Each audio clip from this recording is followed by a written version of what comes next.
이에 사냥꾼은 두려움에 떨며 칼을 집어들었다. 하지만 거인은 사냥꾼이 있는 방 쪽으로 오지 않고 집 반대편으로 걸어갔다. 그리고 저편에서 문이 열리는 소리가 나더니 이무기가 요동치는 듯한 굉음이 울려왔다.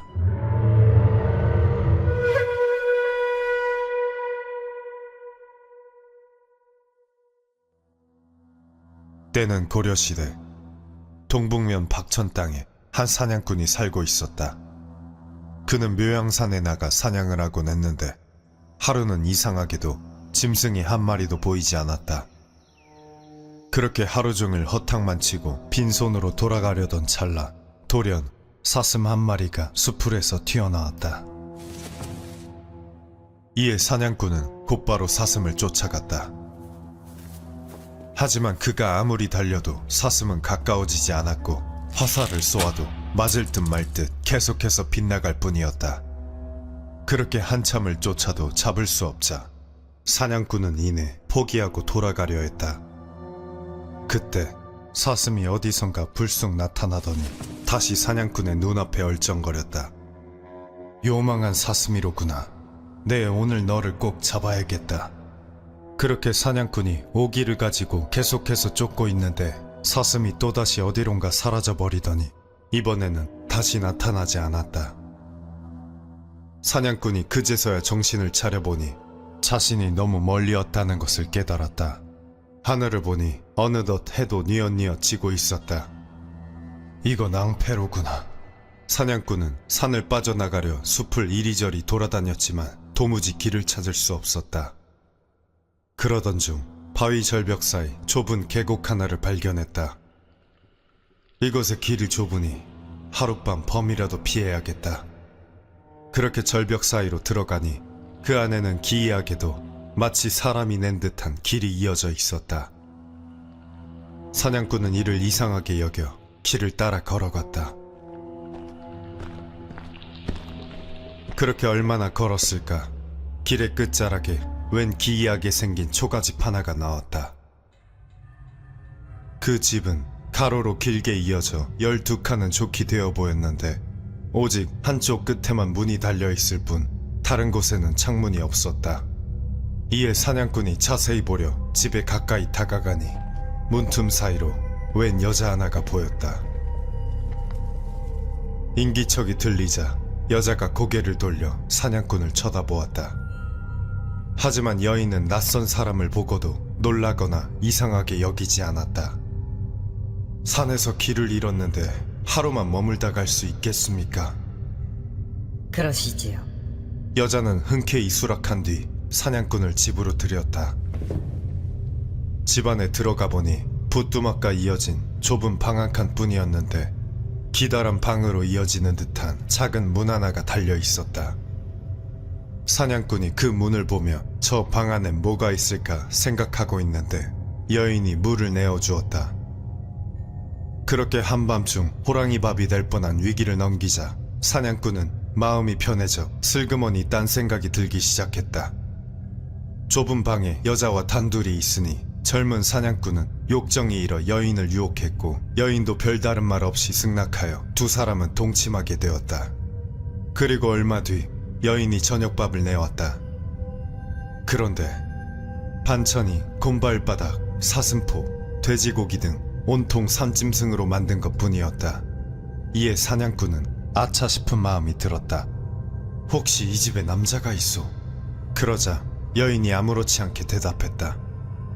사냥에 나갔는데 곧 돌아올 것입니다. 그때 집 밖에서 발소리가 들려오기 시작했다.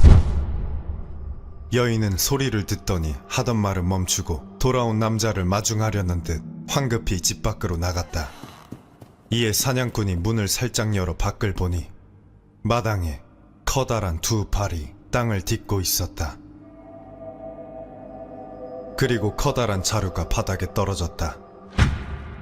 이에 사냥꾼이 위를 올려다보았지만 그자는 몸집이 매우 커 그 얼굴이 처마에 가려 보이지 않았다. 내가 괴수의 집에 들어왔구나. 그렇게 사냥꾼이 숨지도 뛰쳐나가지도 못하고 방 안에서 안절부절하고 있는데 거인의 목소리가 들려왔다. 손님이 왔는가? 거인은 여인의 마중을 받으며 집 쪽으로 다가왔다. 이에 사냥꾼은 두려움에 떨며 칼을 집어들었다. 하지만 거인은 사냥꾼이 있는 방 쪽으로 오지 않고 집 반대편으로 걸어갔다. 그리고 저편에서 문이 열리는 소리가 나더니 이무기가 요동치는 듯한 굉음이 울려왔다. 이에 사냥꾼은 옆방에서 일어나는 일을 보기 위해 방 안의 문을 살짝 열어보았다. 그러자 거인의 얼굴이 나타났다. 거인은 기다란 방에 몸을 집어넣고 누워 있었다. 당신은 하루 종일 사슴을 쫓았는데도 잡지 못했소. 거인이 어떻게 알았는지 사슴에 대한 이야기를 하자 사냥꾼의 두려움은 한층 더해졌다. 그렇소. 그렇게 사냥꾼이 온몸을 떨며 대답하자 거인이 낌새를 알아차린 듯 그의 얼굴을 가만히 보더니 물었다. 당신 혹 저 여인과 동침하였소? 사냥꾼은 속으로 생각했다. 생김새를 보나 사슴에 대해 알고 있는 것을 보나 이자의 신령함은 보통이 아닌 것 같다. 이미 내가 지은 죄도 알고 있을 터 거짓을 고해도 소용이 없을 것이다. 그리고는 사실대로 털어놓았다. 그렇소. 당신이 나를 죽여도 할 말이 없소. 그러자 거인이 웃으며 말했다. 걱정하지 마시오. 내가 저 사람을 데리고 있긴 하지만 음식만 마련해 줄 뿐 나와는 관계가 없소이다. 그러고는 여인에게 말했다. 상을 내와 주시오. 이에 여인이 나가더니 이내 돼지 잡는 소리가 들려왔다. 그러고는 금방 상을 내왔는데 피가 뚝뚝 떨어지는 날고기가 쟁반 위에 산더미처럼 쌓여 있었다. 거인은 누운 채 그 자리에서 돼지 한 마리를 모두 먹어치우고는 말했다. 난 이만 잘 테니 두 사람은 그 방에서 함께 자도록 하시오. 사냥꾼은 여인과 한 방에 누웠으나 의심이 생기고 두려움이 일어 아무것도 하지 않고 뜬 눈으로 밤을 지새웠다. 하지만 걱정과 다르게 밤새 방문은 열리지 않았고 사냥꾼은 무사했다. 날이 밝자 거인은 전날과 마찬가지로 날고기를 잔뜩 먹고는 몸을 이끌고 집 밖으로 나갔다. 이에 사냥꾼이 따라 나가 거인을 올려다보니 과연 그 몸집이 매우 거대하여 8장은 좋게 되어 보였다. 거인은 마당에 앉더니 사냥꾼의 얼굴을 유심히 들여다보았다.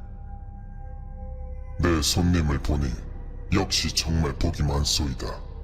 그러고는 근처 석굴에 손을 뻗어 무언가 가득 담겨있는 그물을 꺼냈다.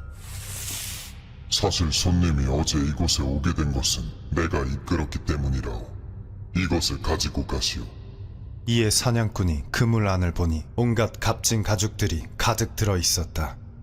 나는 이제 갈 곳이 있어 집을 떠나야 하니 저 여인과 함께 산을 나가도록 하시오.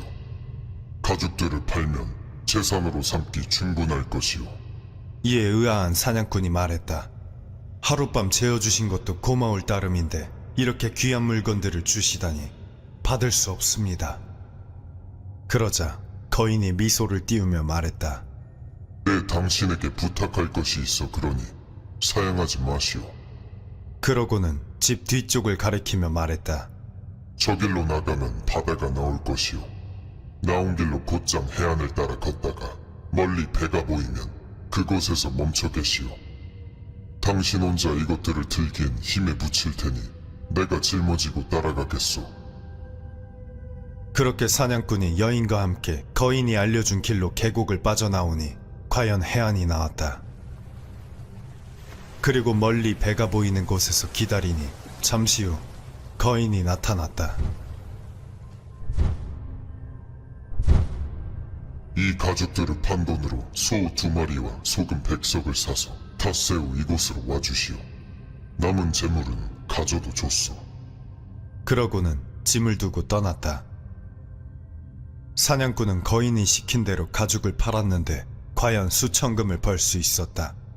그는 그 돈으로 약속한 것을 준비한 뒤 닷새 후 다시 해안에서 기다렸다. 얼마 후 거인이 저번처럼 가죽짐을 가득 들고는 나타났다. 잘 와주었소. 그는 그 자리에서 사냥꾼이 가져온 소 2마리를 먹어치우고는 가죽을 사냥꾼에게 넘겨주었다. 닷새 뒤 이번만큼 소금을 다시 준비하여 이곳에서 기다려주시오. 그러고는 사냥꾼이 가져온 소금을 들고 떠났다. 사냥꾼은 거인이 소를 잊고 말하지 않았다고 생각하여 소금과 더불어 저번처럼 소도 2마리 준비하여 닷새 뒤 같은 장소에서 기다렸다. 그리고 거인이 또 가죽을 짊어지고 나타났다. 그는 가죽을 쏟아놓고 자루에 소금을 담다가 소를 보더니 싫다는 듯 고개를 저으며 말했다. 내가 소를 먹고 싶었다면 왜 말하지 않았겠소? 이것은 이제 받을 수 없으니 도로 가져가시오. 그렇게 거인이 소금만을 가지고 떠나려 하니 사냥꾼이 그를 붙잡으며 말했다. 우리는 잘 모르는 사이이나 당신은 내게 만금에 달하는 가죽을 주었습니다. 감사하는 마음에서 우러나와 드리는 것이니 맛이라도 보시지요.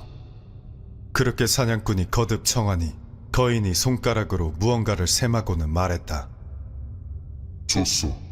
당신의 마음이 그렇다면 내 닷새를 늦춰서라도 당신의 성의를 받겠소. 그러고는 그 자리에서 소를 먹어치웠다. 이제 마지막이요. 오늘 이후로는 당신과 만날 수 없을 것이요. 스스로를 보호하여 잘 지내도록 하시오. 그렇게 거인이 떠나려 하자 사냥꾼이 다시 거인을 붙잡고 말했다. 이유는 모르겠으나 마지막이라 말씀하시니 그 이름이라도 알고 싶습니다. 그러자 거인이 난색을 보이며 말했다. 우리의 법이 있으니 그것은 알려줄 수 없소이다. 거인이 거절하자 사냥꾼이 무릎을 꿇고 말했다. 사귐에 있어 서로의 부류를 아는 것은 중요한 일입니다. 큰 은혜를 받고도 은인의 이름조차 알지 못하니 마음이 편치 않습니다. 그러니 부디 알려주시지요. 당신은 도깨비이십니까? 아니면 산신령이십니까? 그러자 거인은 어쩔 수 없다는 듯 말했다. 내년 단오날 낙동강의 나루터에서 기다리시오. 초립을 쓰고 푸른 도포를 입은 젊은이가 검정 조랑말을 타고 나타날 것이오. 그 사람에게 물으면 답을 알 수 있을 것이오. 그러고는 소금을 메고 유유히 사라졌다. 사냥꾼은 거인이 사라지는 모습을 보면서 한편으로는 의심이 남아있으면서도 다른 한편으로는 슬픔을 느꼈다.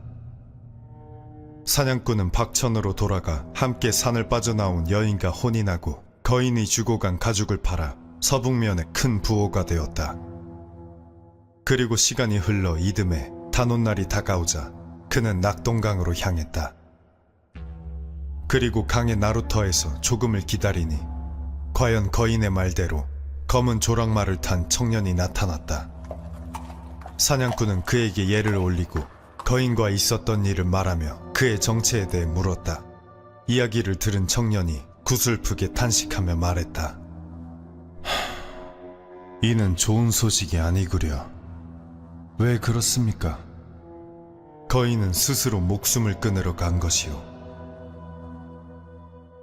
목숨을 끊다니 그는 내게 고기와 소금을 받아갔소. 그러자 청년이 고개를 저으며 말했다. 그것은 우라는 거인입니다. 천지에 흩어져 있는 순수한 양기가 그 힘이 충분하면 영웅으로 태어나 천하를 태평케 하지만 그 힘이 부족해 그러지 못하면 우가 됩니다. 우는 산속에 숨어 그 모습을 드러내지 않다가 세상에 애군이 닥쳐올 것 같으면 스스로 목숨을 끊어 우주로 흩어져 영웅을 탄생시킵니다. 이때 우는 다른 먹을 것을 끊고 소금을 먹습니다. 소금 100석을 먹으면 몸이 쇠약해지고 닷새 후 또다시 소금 100석을 먹으면 끝내 죽게 되는데 중간에 날고기를 먹으면 죽는 기간이 닷새 미뤄집니다. 그가 당신이 가져간 두 번째 고기를 고사한 것은 이 때문입니다. 그렇게 이야기를 들은 사냥꾼이 슬픔에 젖어 침울해하자 청년이 이어 말했다. 당신의 복은 축하할 만하니 우가 그걸 알고 자신을 돕게 한 것입니다. 그 대가로 덕 있는 처자를 맡기고 부를 누리게 해준 것이지요. 다만 청년은 길게 탄식하고는 말을 이었다. 이제 우가 죽었으니 30년도 안 되어 호걸들이 도처에서 일어날 것이요. 고려 왕조가 위태롭겠구려. 이야기를 마친 청년은 배에 올랐다. 이에 사냥꾼은 고개 숙여 살해한 뒤 물었다. 선생의 함자는 어떻게 되십니까?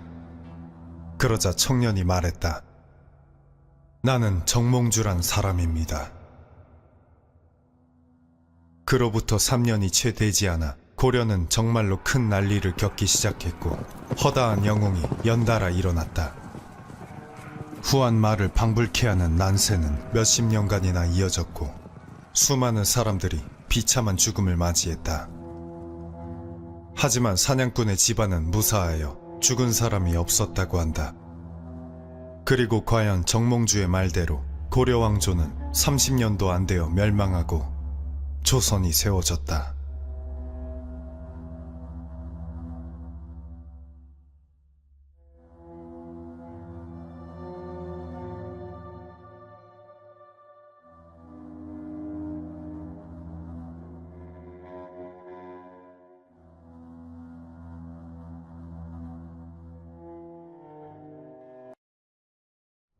이에 사냥꾼은 두려움에 떨며 조선 후기 한 허름한 차림의 선비가 어느 몰락한 양반의 집을 찾았다. 상감마마를 배웁니다. 그러한 해괴한 외침에 집주인은 황급히 집 밖으로 뛰쳐나왔다. 누가 듣기라도 한다면 역적으로 몰릴 만한 소리였다. 급히 그를 집 안에 끌고 들어오자 선비는 문득 집주인의 어린 아들 앞에 엎드리며 말했다. 아드님께서는 장차 임금이 되실 겁니다. 집주인은 짐진 노안 듯 낯빛을 굳혔지만 놀라는 기색이 전혀 없었다. 그게 언제쯤이 되겠느냐? 복채를 주시면 나르겠습니다. 얼마를 원하느냐? 그저 나중에 보위에 오르시면 저를 잊지 말아 주십시오. 집주인은 묘한 미소를 띠며 답했다. 내 약조하겠으니 어서 답해보거라. 선비는 그제야 고개를 들었다.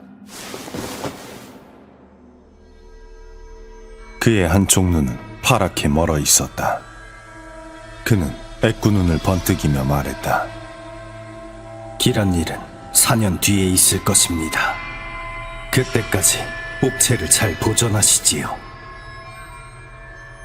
그리고 4년 뒤 선비의 말대로 몰락 양반의 아들은 왕위에 올랐으니 조선의 26대 임금 고종이었다. 선비가 찾아간 집은 흥선대원군 이하응의 집이었던 것이었다. 그리고 그에게 미래를 예언한 애꾸눈의 사내는 백운학 박유붕이라는 자였다.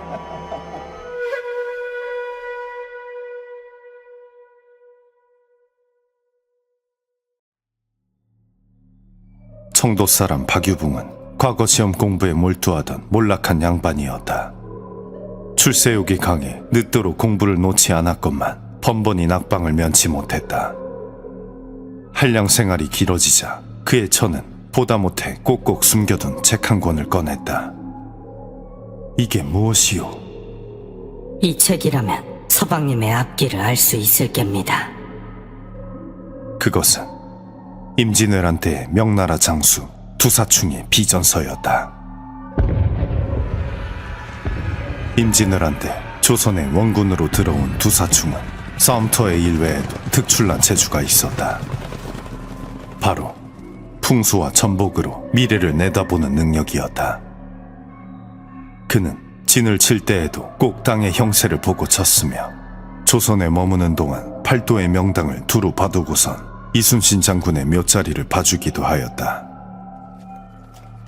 전쟁이 끝나고 명군이 귀국하던 길, 그는 고국에 돌아가지 않고 조선에 남기를 선택한다. 평소 명에 대한 애정이 남달랐던 그였기에 다른 장수들은 이를 괴이하게 여겼다. 하지만 머지않아 사람들은 그가 돌아가지 않은 이유를 알게 되었다. 채 50년이 되지 않아 그의 고국 명나라가 여진족의 청나라에게 멸망하고 만 것이었다. 두사충은 명이 망할 것을 내다보고 돌아가지 않은 것이었다. 그는 자신의 신이한 재주를 책에 담아 은밀히 자손들에게 남겼다. 그리고 그 후손이었던 박유붕의 처가 남편에게 이를 넘겨준 것이었다. 전설로만 전해 듣던 비서를 손에 넣은 박유붕은 손을 떨며 책을 넘겨보았다. 대충만 훑어보아도 보통 내용이 아님을 알 수 있었다. 이거라면 박유붕은 그날로 두사충의 비서를 공부하기 시작했고 밤낮으로 매달린 끝에 마침내 책의 모든 것을 터득할 수 있었다. 그런데 비수를 모두 익힌 그날 박유붕은 큰 절망에 빠지고 말았다.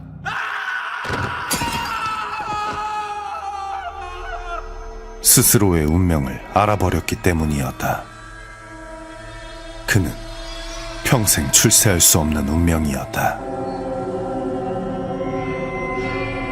자신의 관상을 보니 그의 왼쪽 눈은 가히 권세를 휘두를 만한 생김이었으나 오른쪽 눈은 스스로의 재주에 잡아먹혀 끔찍한 죽임을 당할 상이었다.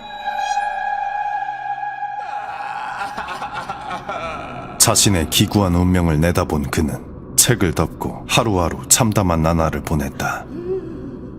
끔찍한 최후를 피하려면 평생을 산속에서 응거해야 했기 때문이었다.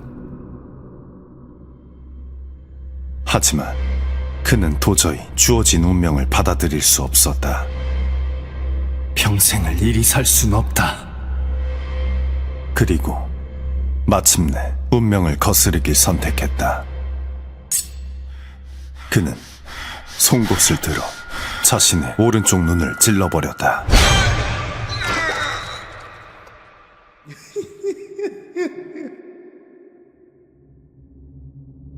정말로 운명이 바뀌어 버린 것일까? 얼마 후 그의 한쪽 눈엔 이전엔 보이지 않던 것이 들어왔다. 임금이 탄생할 명당이었다. 한달음에 그곳에 달려가 보니 집 앞엔 웬 사내 아이 하나가 뛰놀고 있었다. 그 아이의 얼굴을 들여다본 순간 박유붕은 등줄기가 서늘해짐을 느꼈다. 아이는 장차 임금이 될 상이었다. 그는 감격하여 소년 앞에 엎드려 절을 올렸다. 상감마마를 배웁니다. 훗날 권력을 잡은 흥선대원군은 박유붕을 잊지 않았고 그에게 정삼품의 높은 벼슬과 넓은 땅을 내려주었다. 지난날 잃은 한쪽 눈이 아깝지 않구나. 박유붕은 운명에 거슬러 그토록 원하던 출세의 길을 걷게 된 것이었다. 대원군은 박유붕의 재주를 높이사 권자에 오른 뒤에도 중요한 결정이 있을 때마다 그를 불러 의논하곤 했다. 그러던 어느 날 대원군이 그를 은밀히 호출했다. 부르셨습니까, 대감? 대원군은 급히 그를 병풍 뒤에 숨겼다. 자네가 기니 봐줄 사람이 있네. 잘 보셔야 하네. 점쟁이의 직감일까? 박유붕은 왠지 모를 불안감을 느꼈다. 그리고 잠시 후 전각에 누군가가 모습을 드러냈다. 이는 웬 어린 규수였다. 그리고 그녀의 얼굴을 들여다본 순간 박유붕은 몹시 놀라 숨이 멎는 듯하였다. 조금 뒤 규수를 물리고 대원군이 물었다. 어찌 보았는가? 기대에 찬 그의 물음에 박유붕은 선뜻 입을 떼지 못했다. 대감, 한시라도 빨리 저 여인을 내쫓아야 합니다. 대원군의 표정은 돌처럼 굳어졌다. 박유붕은 떨리는 목소리로 말을 이었다. 저 아이를 가까이 둔다면 장차 대감의 앞길을 막는 것은 물론이요 갈갈이 찢어버리고 말 것입니다. 그러자 대원군이 조용히 말했다. 다시 생각해보게. 저 아이는 내 며느리가 될 아이라네.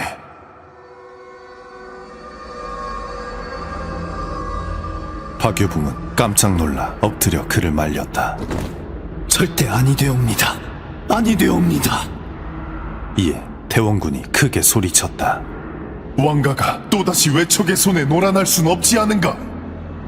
젊은 날 세도가의 횡포에 억눌려 살던 대원군은 그가 나라를 좀먹어온 세도가를 외척으로 두지 않기 위해 자신의 처가 사람을 중전으로 간택하려는 것이었다.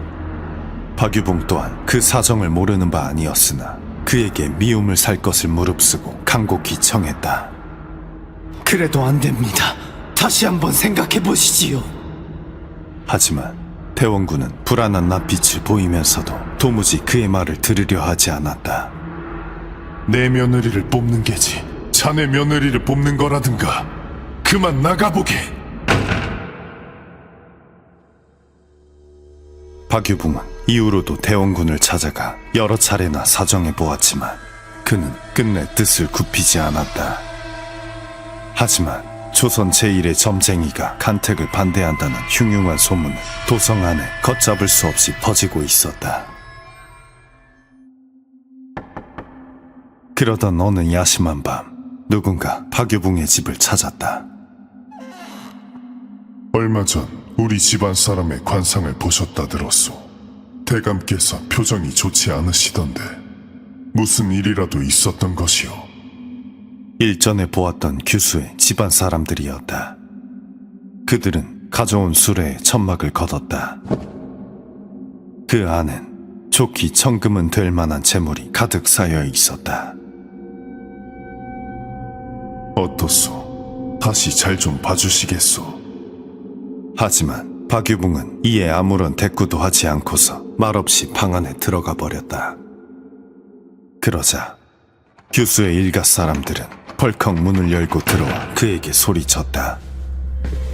이미 정해진 것을 당신 혼자 부정한다고 바뀔 것 같소. 어서 다시 말해보시오. 그러고는 일제히 박유붕에게 달려들었다. 마치 고문이라도 하여 원하는 답을 드러낼 듯하니 박유붕은 황급히 주변을 더듬었다. 이윽고 지난날 자신의 눈을 찔렀던 송곳이 손에 잡히자 그는 이를 자신의 남은 눈에 깊숙이 찔러 넣었다.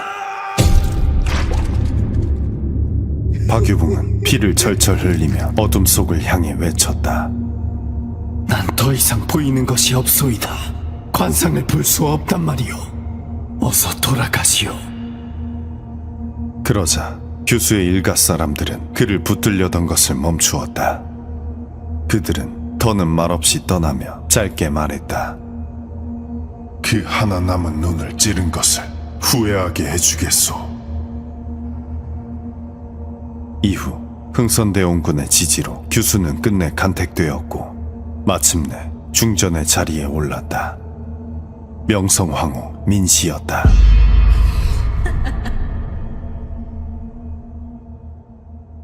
대원군과 중전의 눈밖에 난 박유붕은 벼슬에서 쫓겨나 낙향한 뒤 후미진 산골에서 은거하였다. 그러다 한 번은 그나마 왕래가 있던 관리한 사람이 그의 집을 찾았는데 문을 열어보니 박유붕은 얼굴에 9구멍에서 피를 흘리며 고통스럽게 죽어가고 있었다. 끝내 내 재주가 나를 잡아먹는구나. 그렇게 조선 최고의 관상가 박유붕은 의문의 죽음을 맞았다. 떠도는 말에 얼마 전 민비의 심기를 거스른 것이 화근이라는 이야기만 무성할 뿐이었다. 젊은 날 스스로 보았던 그의 점괘는 그대로 들어맞았던 것이었다.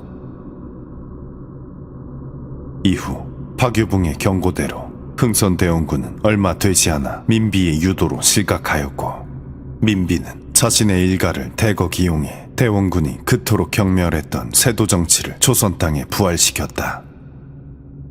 그리고 사치와 무속에 빠져 나라를 좀먹다 마침내는 외세까지 끌어들이기에 이르니 박유붕이 죽은 지 약 40년 만에 500년 역사 조선은 멸망하고 말았다. 그날 박유붕이 그녀의 얼굴에서 본 것은 무엇이었을까? 그것은 망국의 징조가 아니었을까?